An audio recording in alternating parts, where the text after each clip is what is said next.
Balik na kami sa bahay. So, hindi kami nakabili doon sa Danau. Wala silang stock doon na one set for Balbacua. So, pumunta kami sa Consolacion and doon kami nakabili. So, siguro it's around mga 8 kilos and then 140 per kilo. So, ito na siya, besh. Ito ay may mascara ng baka or mukha ng baka, and then may buntot at saka yung dalawang paa ng baka. So, ito yung tinatawag nila na one set. And then, ito is kailangan mo talaga siyang linisin pa. So, sa ngayon, ang gagawin ko is lilinisin ko siya, tapos palambutin. So, ipapakita ko sa inyo mamaya.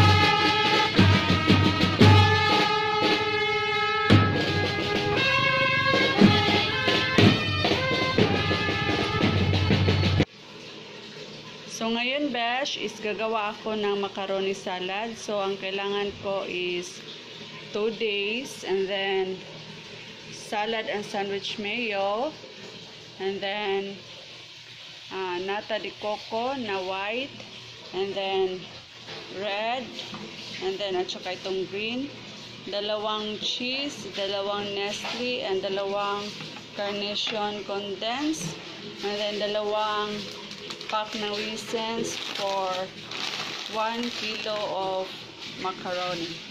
So, nagpapakulo na ako ng tubig para dito, and then balikan ko kayo mamaya.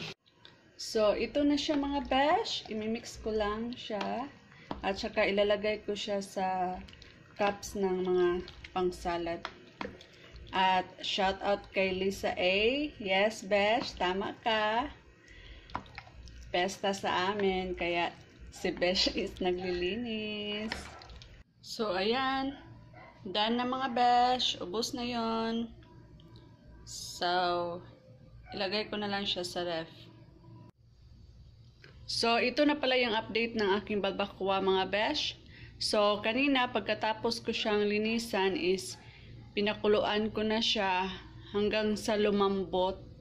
Pero sa ngayon, for 4 hours, hindi pa siya malambot, talaga matigas pa rin. So, i-continue ko siya hanggang bukas na yung malambot na talaga. So, ang aking next recipe mga besh is itong lumpia Shanghai. So, nung nagpagiling ako ng karne, is pinalagyan ko na siya ng bell pepper, and then garlic at saka onions. And then, nilagyan ko siya ng 1 kutsaritang brown sugar. And then, ito, yung magic sarap. Pero, hindi ko siya dinamihan ng magic sarap kasi yung wrapper ko is medyo maalat na. So, tansya-tansya na lang tayo mga besh. So, mga besh, pinalagyan ko din pala ito ng 1 malaking patatas. So, para may texture naman siya. So, ganito ako pag maglumpiang Shanghai, may patatas. Good morning mga besh. Narinig ko yun. So,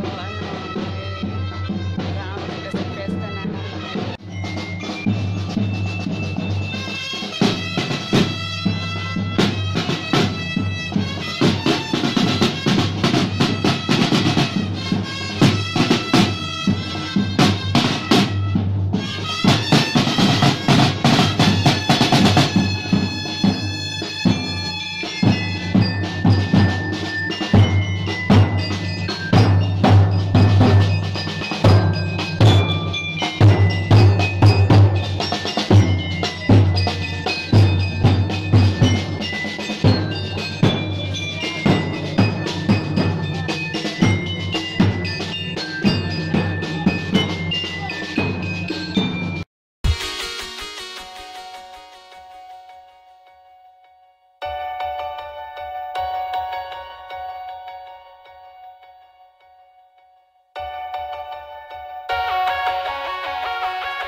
So mga besh, ito yung mga spices na gagamitin natin sa ating balbacua.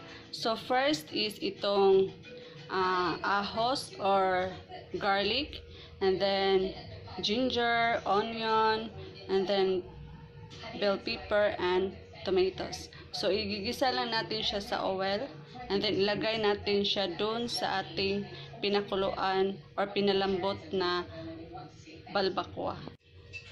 So besh, pagkatapos natin igisa is lagyan natin ng 2 tomato sauce na tag 250 ml.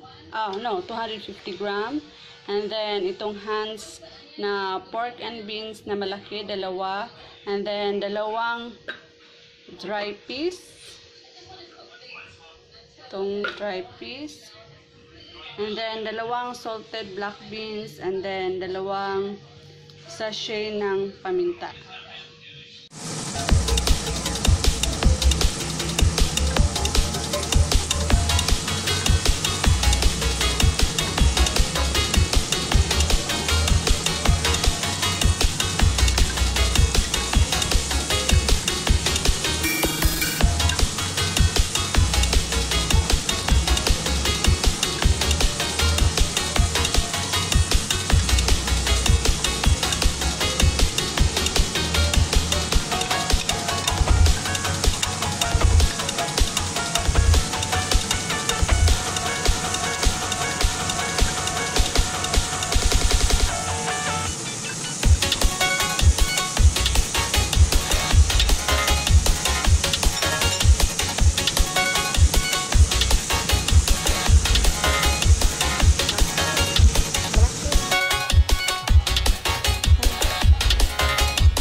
Lagyan ko rin ng sili espada yung ating balbacua.